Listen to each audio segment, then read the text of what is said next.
Hello everybody, welcome you back to my channel legal sessions. So आज का video जो है बहुत ज़्यादा इंटरेस्टिंग होने वाला है because we are going to understand 10 landmark decisions given by the supreme court of India within next 10 to 12 minutes. और ये जो आपका वीडियो है ये पार्ट 3 है। Part 1 and part 2 already uploaded on my channel. Links will be given in the description box below and this is going to form a very quick revision for all of you. जो सबसे पहला case जो हम discuss करेंगे वो है हुसैन आरा खातून versus state of Bihar 1979। अब इस पर्टिकुलर केस में सुप्रीम कोर्ट ने रिकॉग्नाइज किया था कि हर एक अक्यूज्ड पर्सन के पास राइट होता है फेयर और स्पीडी ट्रायल का।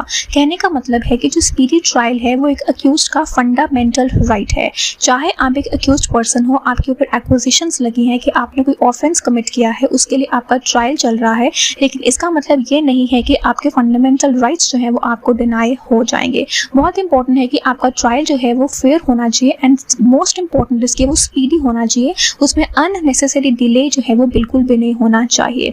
और ये जो आपका फंडामेंटल राइट है ये article 21 of the Indian constitution में भी ऑलरेडी गिवन है। आर्टिकल 21 कहता है कि किसी भी पर्सन को आप डिनाई नहीं कर सकते हो right to life and personal liberty except as per the procedures established by law.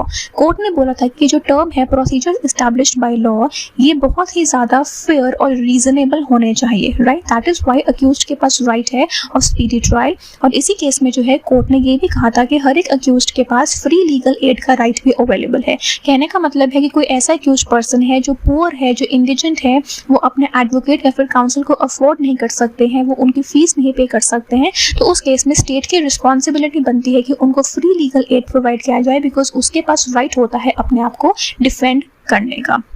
अब बेसिकली इस केस में ये इशू इसलिए रेज हुआ था बिकॉज बिहार की जेल में जो है कुछ ऐसे अंडर ट्रायल प्रिजनर्स थे। कहने का मतलब है कि अभी वो अक्यूज्ड पर्सन्स थे, उनका ट्रायल जो है वो चल रहा था, वो जेल में थे, अभी उनकी फाइनल कन्विक्शन जो है वो नहीं हुई थी, उनको कॉन्विक्ट नहीं किया गया था, उनको सज़ा जो है वो नहीं हुई थी, लेकिन जो उनका ट्रायल है वो इतने लंबे समय तक चलता गया, इतना डिले तरीके से हो रहा था कि जो ऑफेंस के लिए उनका ट्रायल था उस ऑफेंस की जो मैक्सिमम सज़ा जो है आपके लॉज में गिवन है उससे भी ज़्यादा लंबे समय के लिए वो ऑलरेडी जेल में थे। जस्ट इमेजिन, अभी वो अंडर ट्रायल थे। कहने का मतलब है ट्रायल ख़त्म नहीं हुआ था। तो इस इशू को रेज किया गया था सुप्रीम कोर्ट के सामने और अल्टीमेटली इस केस में सुप्रीम कोर्ट ने बोला था कि राइट टू फेयर ट्रायल जो है अवेलेबल है to every accused person. Next आपका इंपॉर्टेंट केस लॉ आता है DK Basu versus state of West Bengal 1996। अब इस केस में जो है सुप्रीम कोर्ट ने ले डाउन किए थे कुछ गाइडलाइंस जो कि regarding the rights of the arrested person. तो अरेस्टेड पर्सन्स के पास क्या राइट्स अवेलेबल होते हैं वो बेसिकली इस केस में रिकॉग्नाइज किए गए थे। अब हो ये रहा था कि कंट्री में जो है बहुत ज़्यादा इंक्रीज हो रहे थे the number of custodial deaths. कहने का मतलब है कि जब पुलिस जो है वो किसी पर्सन को अरेस्ट करती थी और वो पर्सन जो है पुलिस की कस्टडी में होता था तो उन पर्सन्स की जो डेथ के नंबर्स है वो इंक्रीज हो रहे थे। And more over it was found out कि जो पुलिस है बहुत ही आर्बिट्री प्रोसीजर्स जो है वो फॉलो करती है, बहुत ही वेक तरीके से जो है अपनी पावर्स को यूज़ करती है जब उसने किसी पर्सन को करना होता है अरेस्ट। तो इस केस में जो है गाइडलाइंस दी गई थी बाय द सुप्रीम कोर्ट और सुप्रीम कोर्ट ने ये कहा था कि जो अरेस्टेड पर्सन्स होते हैं उनके पास भी फंडामेंटल राइट्स अवेलेबल होते हैं। जो आपका आर्टिकल 21 है जिसमें बोला गया है कि किसी भी पर्सन को जो है पर्सनल लिबर्टी डिनाई नहीं कर सकते हो except as per the procedures established by law. तो अगर आप जो है ठीक है प्रॉपर प्रोसीजर्स फॉलो नहीं करते हैं तो इस फंडामेंटल राइट की वायलेशन होती है। इसके अलावा जो आपके पास आर्टिकल 22 है इंडियन कॉन्स्टिट्यूशन का वो भी प्रोवाइड करता है कुछ आपके पास guidelines regarding your protection in case of arrest and detention. इसमें साफ तरीके से लिखा गया है कि जब भी आप किसी पर्सन को अरेस्ट करते हो तो you have to inform him कि कौन से ग्राउंड्स पे उसको अरेस्ट किया जा रहा है। उसके पास राइट होता है कि वो जो है अपनी खुद की मर्जी के लीगल प्रैक्टिशनर को जो है इंगेज कर सकता है अपने खुद के डिफेंस के लिए। देन उस पर्सन के पास ये भी राइट होता है कि he has to be presented before the nearest magistrate within 24 hours of his arrest, right. तो ये कुछ जो है आपके पास गाइडलाइंस ऑलरेडी गिवन थी और इस केस में भी जो है ऐसी ही गाइडलाइंस जो है वो सुप्रीम कोर्ट ने और दी थी। और लेटर ऑन जो आपका CRPC है क्रिमिनल प्रोसीजर कोड उसमें कुछ अमेंडमेंट्स करने के बाद इन गाइडलाइंस के तौर पे जो है न्यू सेक्शंस जो है वो ऐड किए गए थे। For example section 41A, 41B, 41C, 41D, then we have this section 51, 51A। तो आप इनको भी रेफर कर सकते हैं इन गाइडलाइंस के बारे में जानने के लिए। नेक्स्ट आपका इंपॉर्टेंट केस आता है रूपा अशोक हुर्रा वर्सेस अशोक हुर्रा 2002। अब ये आपका लैंडमार्क डिसीजन है रिगार्डिंग क्यूरेटिव पिटिशंस बिकॉज इस पर्टिकुलर केस में सुप्रीम कोर्ट ने ड्रॉ आउट किया था a new concept of curative petition. अब क्यूरेटिव पिटिशन बेसिकली एक फॉर्म ऑफ पिटिशन होती है, जस्ट लाइक आपकी रिट पिटिशन है, रिव्यू पिटिशन है, जो अल्टीमेटली फाइल की जाती है in the supreme court of India against an order which is given by the supreme court only. अब देखिए जनरली होता ये है कि जब सुप्रीम कोर्ट कोई अल्टीमेटली अपना फाइनल डिसीजन देता है तो पार्टीज को जो है उस चीज को एज फाइनल डिसीजन, बिकॉज वो एपेक्स कोर्ट है, हाईएस्ट कोर्ट है कंट्री का, तो पार्टीज को जो है वो एक्सेप्ट करना ही चाहिए, because that is also in the interest of the society. Important है कि जो भी आपकी लिटिगेशंस होती हैं अल्टीमेटली जो हाईएस्ट कोर्ट ने डिसीजन दे दिया है, अब पार्टीज जो है उससे सेटिस्फाइड रहें, उसको एक्सेप्ट करें, तभी जो है आपकी लिटिगेशंस जो है वो खत्म होंगी, राइट। अब क्वेश्चन इस केस में ये अराइज हुआ था कि अगर सुप्रीम कोर्ट ने एक फाइनल डिसीजन दिया है लेकिन आपकी जो पार्टीज हैं वो अनसेटिस्फाइड हैं या फिर कोई ऐसी पार्टी है जो अभी भी एग्रीव्ड है, तो फिर उनके पास क्या रेमेडी रहती है against the final decision of the supreme court. एक रेमेडी तो ऑलरेडी जो है आपकी इंडियन कॉन्स्टिट्यूशन में गिवन है, जो आपके पास आती है रिव्यू पिटिशन, कि पार्टी जो है सुप्रीम कोर्ट के डिसीजन के अगेंस्ट ही जो है सुप्रीम कोर्ट में ही रिव्यू पिटिशन लगाएंगे, जिसमें they will ask the court कि वो अपने डिसीजन को जो है रिव्यू करिए। लेकिन अगर रिव्यू पिटिशन में भी जो है पार्टीज अनसेटिस्फाइड ही रहती हैं, कहने का मतलब है कोर्ट जो है अपना डिसीजन रिवर्स नहीं करते हैं या फिर चेंज नहीं करते हैं, तो उस केस में क्या रेमेडी आएगी, ये क्वेश्चन बेसिकली रेज हुआ था। तो इस क्वेश्चन को एड्रेस करते हुए सुप्रीम कोर्ट ने ड्रॉ आउट किया था the concept of curative petition, कि रिव्यू पिटिशन अगर फाइल होने के बाद फिर भी पार्टीज अनसेटिस्फाइड हैं, एक लास्ट रिजॉर्ट उनके पास अवेलेबल रहता है, जो कि आपके पास है क्यूरेटिव पिटिशन, जो आप सुप्रीम कोर्ट में फाइल कर सकते हैं, राइट। लेकिन क्यूरेटिव पिटिशन जो है वो regular course of procedure of supreme court नहीं है, वो हर एक केस में जो है फाइल नहीं होता है, बहुत एक्सट्रीम केसेस में ही जो है वो फाइल होता है, और इसमें जो है सिर्फ और सिर्फ क्वेश्चन रिलेटेड टू लॉ ही आप रेज कर सकते हैं, कोई क्वेश्चन रिगार्डिंग फैक्ट जो है वो रेज नहीं होता। तो do remember this case law that इस केस में क्यूरेटिव पिटिशन जो है वो आया था, और ये केस लॉ जो है वो आपके हिंदू लॉज में भी पढ़ा जाता है जब आप डाइवोर्स पढ़ते हैं under your family law. Moving further, next आपका इंपॉर्टेंट केस आता है IC Golaknath versus state of Punjab and others 1967। अब ये इंपॉर्टेंट केस लॉ है जिसमें सुप्रीम कोर्ट ने ले डाउन किया था doctrine of prospective over ruling. तो बहुत बार ये क्वेश्चन जो है पूछा जाता है कि doctrine of prospective over ruling जो है वो किस पर्टिकुलर केस लॉ में जो है इवॉल्व किया गया था।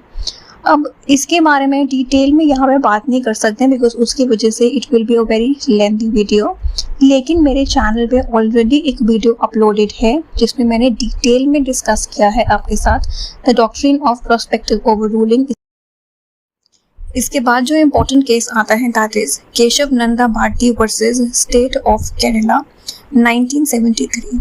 अब ये जो है बहुत ही ज़्यादा लैंडमार्क डिसीजन है जो डील करता है with the constitution of India, और इस पर्टिकुलर केस लॉ में सुप्रीम कोर्ट ने ले डाउन किया था the doctrine of basic structure, और ये बोला गया था कि जो आपके फंडामेंटल राइट्स हैं under your Indian constitution part 3 वो आपके पार्ट फॉर्म करते हैं of the basic structure of the Indian constitution. और जब भी आपने अपने कॉन्स्टिट्यूशन में कोई भी अमेंडमेंट करना है, you always have to remember कि जो बेसिक स्ट्रक्चर में चीज़ें फॉल करती हैं उनको नहीं छेड़ सकते हो, बिकॉज अगर आप बेसिक स्ट्रक्चर को ही छेड़ दोगे तो जो आपका ऑब्जेक्टिव है, जो पर्पस है जिसके लिए आपने कॉन्स्टिट्यूशन को ड्राफ्ट किया है, वो आपका अचीव नहीं हो पाएगा। इसके रिगार्डिंग भी एक डिटेल्ड वीडियो जो है वो मेरे चैनल पे ऑलरेडी अपलोडेड है, उसका लिंक जो है वो डिस्क्रिप्शन बॉक्स में होगा, so do check that video also, so you will understand कि किस तरीके से जो है एक बेसिक स्ट्रक्चर डॉक्ट्रिन जो है उसकी रिक्वायरमेंट आई थी। इसके अलावा इस केस में इतने भी याद रखिए कि इस डेट के इस डिसीजन का जो डेट है बहुत इंपॉर्टेंट है। तो ये डिसीजन दिया गया था 24 अप्रैल 1973 को, और दिस वाज गिवन बाय अ 13 जजेस बेंच, राइट। जो आपकी हिस्ट्री में जो लार्जेस्ट बेंच आज तक बैठा है सुप्रीम कोर्ट का, वो इसी केस में बैठा था, दैट वाज अ 13 जजेस बेंच डिसीजन। नेक्स्ट आपका बहुत ही ज्यादा लैंडमार्क डिसीजन आता है by the supreme court which is Vishakha versus state of Rajasthan 1997। ये इतना लैंडमार्क डिसीजन क्यों है? बिकॉज इस पर्टिकुलर केस में सुप्रीम कोर्ट ने रिकॉग्नाइज किया था the need for the protection of women from sexual harassment at work place, right. So ये डिसीजन आने से पहले कोई भी ऐसा प्रॉपर लॉ नहीं था, कोई गाइडलाइंस नहीं थी, कोई लेजिस्लेशन नहीं था जिसके थ्रू हम प्रॉपर प्रोटेक्शन प्रोवाइड कर सकते हैं वुमेन को सेक्सुअल हैरासमेंट से एट देयर वर्क प्लेस, जहाँ पे वो काम करने जाती हैं, राइट। सो इस पर्टिकुलर केस में विशाखा नाम के एक एनजीओ ने एक सूट फाइल किया था बेसिकली, और वो अल्टीमेटली सुप्रीम कोर्ट ने डिसाइड किया, और इसमें जो है सुप्रीम कोर्ट ने कुछ गाइडलाइंस जो है वो ले डाउन की थी कि क्या क्या आपको गाइडलाइंस फॉलो होनी चाहिए वुमेन की प्रोटेक्शन के लिए। अब इन्हीं गाइडलाइंस को बाद में फॉलो करके एट प्रेजेंट हमारे पास बहुत सारे ऐसे लॉज हैं, लेजिस्लेशंस हैं, इनैक्टमेंट्स हैं जो बेसिकली वुमेन को प्रोटेक्शन प्रोवाइड करती हैं from sexual harassment at work place. So इस पर्टिकुलर केस में जो है गाइडलाइंस दी गई थी जिसमें डिफाइन किया गया था कि कौन से ऐसे एक्ट्स हैं जो आपके सेक्सुअल हैरासमेंट में फॉल करते हैं। सुप्रीम कोर्ट ने ये गाइडलाइन दिया दैट हर एक वर्क प्लेस में जो है प्रॉपर वुमेन को डेडिकेटेड एक सेल होना चाहिए, कमेटी होनी चाहिए जो उनकी ग्रीवियंसेस को, उनकी प्रॉब्लम्स को जो है प्रॉपर्ली एड्रेस करे एंड एवरीथिंग। एंड ऑल्सो इसके बारे में और अवेयरनेस स्प्रेड करने की बहुत ज़्यादा इंपॉर्टेंस जो है वो है। तो ये बहुत ज़्यादा लैंडमार्क अथॉरिटी है Vishakha versus state of Rajasthan. जैसे ही आपको Vishakha versus state of Rajasthan आता है तो it should be on your tips कि ये जो है आपका sexual harassment of women at work place के साथ रिलेटेड है। और इसी के बाद जो आपके पास protection of women from sexual harassment at work place है, वो लॉ जो है वो बेसिकली पास हुआ था। नेक्स्ट आपका जजमेंट आता है important, Minerva mills versus union of India 1980। अब इस पर्टिकुलर केस लॉ में जो है बेसिक क्वेश्चन सुप्रीम कोर्ट के सामने ये था कि जो आपका पार्ट 3 और पार्ट 4 है इंडियन कॉन्स्टिट्यूशन का, पार्ट 3 जिसमें आपके आते हैं फंडामेंटल राइट्स और पार्ट 4 जिसमें आपके पास आते हैं DPSPs, that is directive principles of state policies, जो कि स्टेट को फॉलो करने होते हैं। दोनों में से बेसिकली सुप्रीम कौन सा है? तो इस केस में कोर्ट ने ये हेल्ड किया था कि पार्ट 3 और पार्ट 4 जो है दोनों ही पार्ट्स कॉन्स्टिट्यूशन के बहुत ज्यादा इंपॉर्टेंट पार्ट्स हैं, दोनों ही हैं जो आपके पिलर्स फॉर्म करते हैं काफी strong of the Indian constitution. हम दोनों में से किसी एक पर्टिकुलर पार्ट को हम सुप्रीमेसी नहीं दे सकते हैं। अगर हम ऐसा नहीं कह सकते कि फंडामेंटल राइट्स जो है वो ज्यादा सुप्रीम है एज कम्पेयर टू DPSPs, या हम ये भी नहीं कह सकते कि DPSPs जो है वो सुप्रीम है over the fundamental rights, right. So इस केस में जो है सुप्रीम कोर्ट ने ले डाउन किया था कि हमें एक हार्मोनियस कंस्ट्रक्शन जो है वो दोनों के बीच में करनी है। हार्मोनियस कंस्ट्रक्शन जो है एक रूल ऑफ इंटरप्रिटेशन होता है, वो ये कहता है कि जब आपके सामने क्वेश्चन ये है कि दोनों प्रोविजंस में जो है कौन सी प्रोविजन को जो है आपने ज्यादा सुप्रीमेसी देनी है, लेकिन दोनों ही इंपॉर्टेंट है, तो वहाँ पे आप अप्लाई करते हैं the rule of harmonious construction.